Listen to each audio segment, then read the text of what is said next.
naa weeddisi sii weeddisa.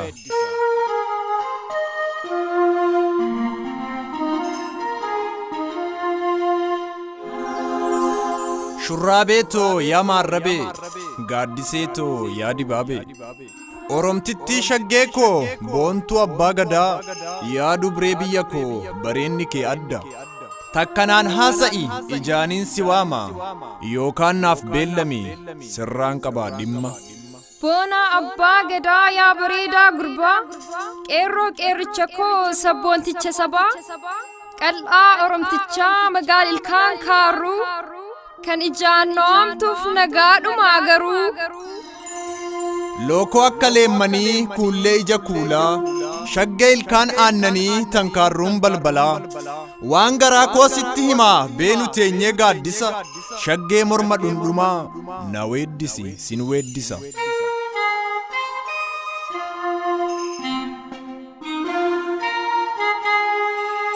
Silaasiif weeddisaa jecha godhee dachaa weedduu galchee tarree jechatu sin ibsu boonaa oromtichaa rifeensi goofaree.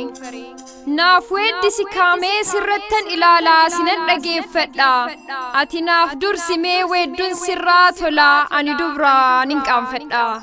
Qacalee yaa shubbee michuu qarree durbaa kalee fi dheengaddas waanan ta'en beeku na dhoowwee hirriba akka waan qama'ee akka waan dhama'ee mataa buusaan oola halkanis yaada kee dagalee mana koo dhundhumaatan bula. Kan koo quban qabdu ati kan kee boossa atoo obsan dhabdu anatu yaachisa otoo sin argini yoonan bulee oolee siksik jedheen boo yoon si arge tasa garaan tarshaa jedhee onnetu na dhoo.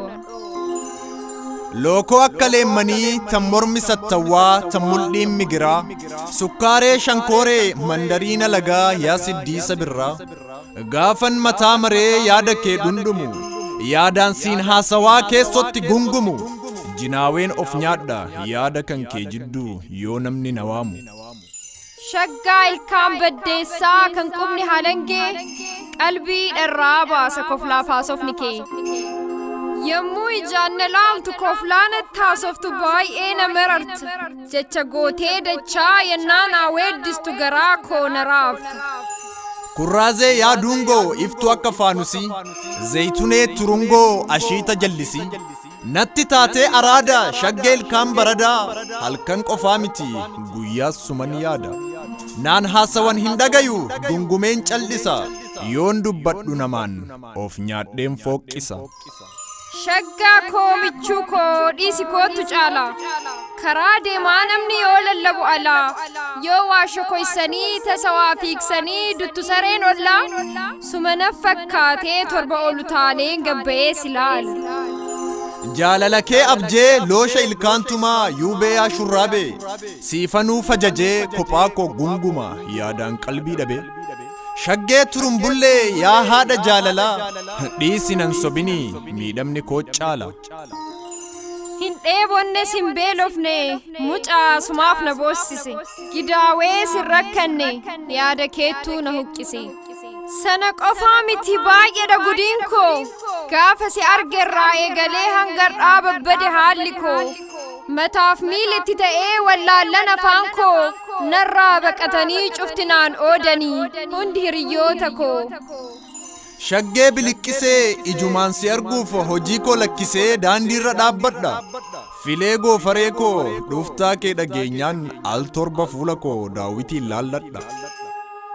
Yoo bishaan waraaban hiriyyoonni kan kee waa'ee kee gaaffadhe hin dhuftu naan jennaan hafuura kee dhabnaan as achi maraadhe akka jabbii sa'aa al 30 mar'adhe.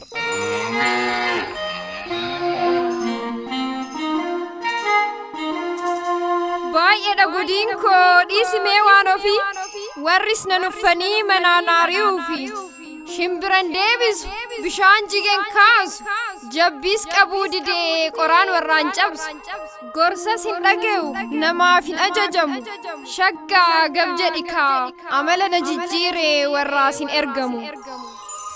Dammee damma daamu qal'oo mul'ii soonsaa shaggee martiin kan kee dhaabuma kanniisaa kanani yaadu suma barnoonni koo suma hojiin koo si ta'ee oolee ka bubbulu abbaan koo dhugumaan jaarsa waliin waameen waakkachuun oolu.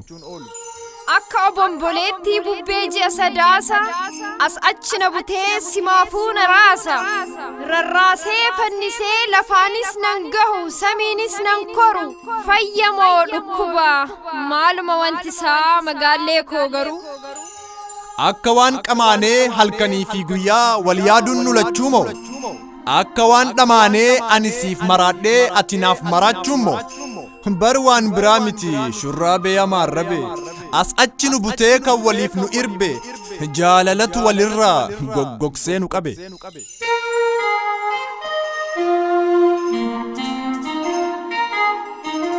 Kun jaalalaa miti balaadhuma malee furmaata barbaachuu dhiisnee yoo ilaalle goggogsuu qofaa miti nu kocheessuun oolle akka qorra barii sombatti ol nu galee. Maarree yaabonaa koo mee waan si gaafadha amanuu dadhabee dhuguma na jaalatta ani sin jaaladha.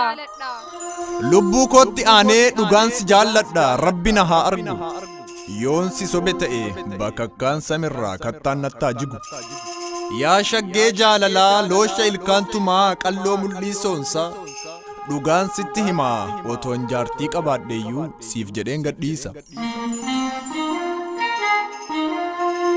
Ilaamee yaa gurbaa ani sin jaaladha si dhabee jiraachurra du'a koon filadha silaa akka kootiif akka boraatitti si ammadheen muga sumaan wajjiin oolee sumaan wajjiin bulee amma si arga waa dubbii jaalalaa himaniin fixanii kana caalaa turraan manaana ari'anii sabboonaa saba koo akka yaadaa hin ta'uga ka'ii na geegessimee warratu na eega. Dubbii warraan dhumu maal godhumee damme uleen maal si gooti xinnoo naaf turime barii baru hin oolleef maaliif abjuu dhabna bara dabruu hin oolleef maaliif maddiin cabna cubbuu hin qabu jaalalli nurratti beekanis waakkannee kakanna beekanis maal abbaashii dachiin rabbii bal'oodha wal fudhannee banna.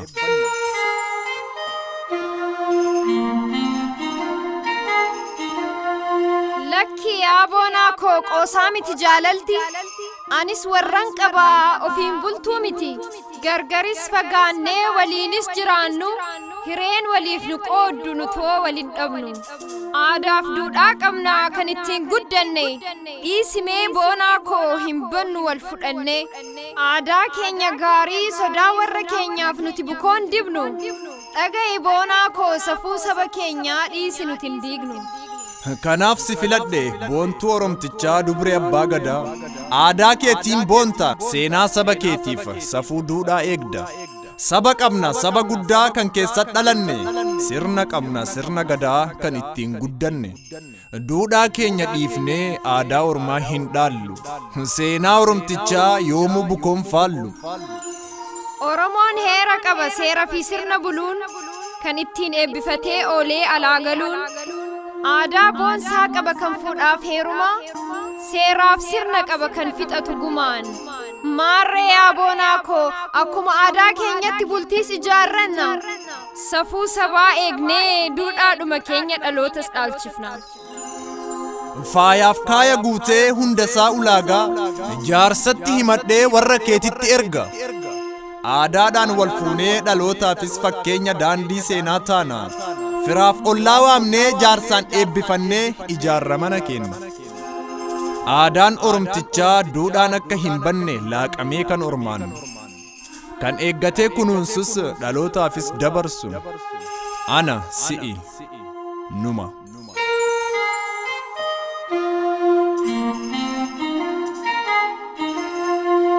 Naa weeddisi sii weeddisa 22-6-18 Jarman Nunenberg Shaggaa Baadiyaa Gannat Abbiree